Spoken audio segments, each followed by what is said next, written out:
Prajurit khusus muda menyembunyikan identitasnya, membawa putrinya untuk mengikuti acara kencan buta. Tidak disangka belum sempat memperkenalkan diri, langsung dipadamkan lampunya oleh semua wanita di studio. Hanya karena dia mengenakan seragam keamanan. Putrinya yang melihat situasi itu, langsung berkata bahwa mereka sombong. Ayahku adalah penguasa Istana Naga. Para wanita di studio tertawa terbahak-bahak setelah mendengarnya, mengatakan bahwa dia bualan tanpa dasar. Namun, dia tidak banyak menjelaskan, menggendong putrinya dan bersiap untuk pergi. Namun, pada saat itu seorang wanita cantik, CEO, tiba-tiba langsung menyalakan lampu untuk pria muda itu. Aku ingin pria ini. Para penonton langsung terpesona oleh wanita CEO. Dengan tindakan ini, mereka tidak percaya bahwa wanita cantik dan kaya, CEO cantik, tertarik pada seorang penjaga keamanan miskin. Kakak cantik, kamu benar-benar punya selera. Kalau kamu bersamaku ayahmu, aku pastikan kamu akan hidup enak. Pria tamu nomor 8. Apakah kamu mau bergandengan tangan dengan saya? Cantik, saya hanya orang yang tidak punya mobil dan rumah. Penjaga keamanan, saya tidak tahu apa yang membuatmu tertarik padaku. Menyukai tubuhmu, tidak bisa.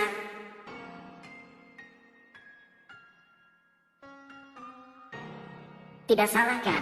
Ternyata berhasil bergandengan tangan. Saat itu, kerumunan di tempat itu kembali heboh. Semua menyesali keputusannya. Menyesal tidak datang untuk mengikuti acara ini. Sekarang hanya bisa iri pada pemuda ini. Tunggu. Saat itu, tiba-tiba ada yang berlari ke depan panggung. Menyukai pria berjas yang tertarik pada wanita CEO. Dia langsung menghalangi pemuda itu, bergandengan tangan dengan wanita CEO, dan mengancam bahwa dia bekerja di grup Ausway sebagai eksekutif. Gajinya mencapai ratusan juta per tahun, asalkan wanita CEO bersedia bergandengan tangan dengannya.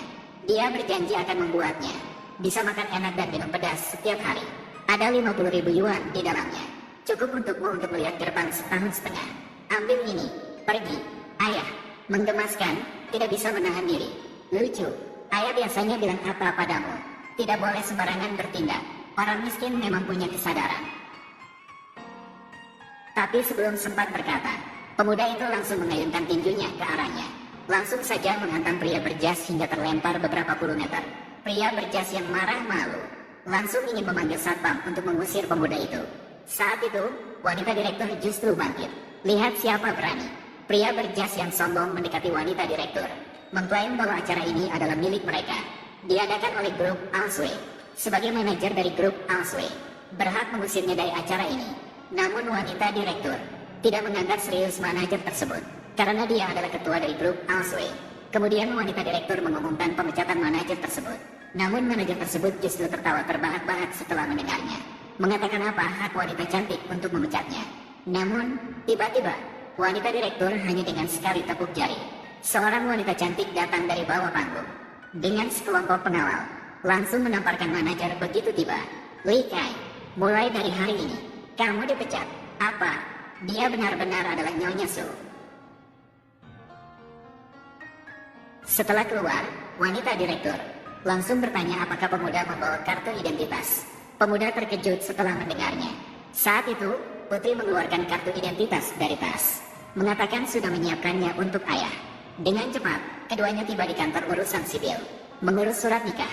Namun wanita direktur mengatakan, menikah dengan pemuda hanya sebagai perjanjian, menjadikannya kambing hitam, memberikan pemuda 10.000 yuan setiap bulan. Saat itu, pemuda tiba-tiba menerima telepon dari bawahannya, mengatakan bahwa malam ini adalah pesta pernikahan adik pemuda. Apakah harus menyiapkan hadiah besar untuknya? Pemuda mengatakan tidak perlu. Dia akan pergi sendiri untuk menghadiri pesta pernikahan. Setelah menutup telepon, pemuda memberitahu direktur bahwa dia akan pergi untuk menghadiri pesta pernikahan adiknya. Kita akan bicarakan setelah pesta pernikahan selesai urusan perjanjian pernikahan mereka. Kemudian pemuda itu pergi dengan membawa putrinya. Pemuda baru saja pergi, bawahan wanita CEO segera datang. Apakah ada kabar dari kakak iparku? Masih dalam tahap penyelidikan. Latar belakang kakak iparmu terlalu misterius.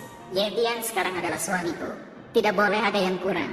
Di pernikahan adik ipar malam itu, berikan hadiah besar, bernilai tidak kurang dari 30 juta. Ya, sementara itu, pemuda membawa putrinya juga tiba di lokasi pernikahan. Tak disangka begitu tiba di lokasi, bisikan-bisikan tamu. Mereka semua memandang ayah dan anak itu dengan penuh penolakan, pandangan sinis, bahkan mengatakan pengantin perempuan sebenarnya tidak diundang. Bagaimana mereka berani datang? PSK, PSK, PSK. Kamu seorang penjaga keamanan. Anda berhak duduk di sini juga. Apakah kamu melihat? Kamu bagaimana? Seharusnya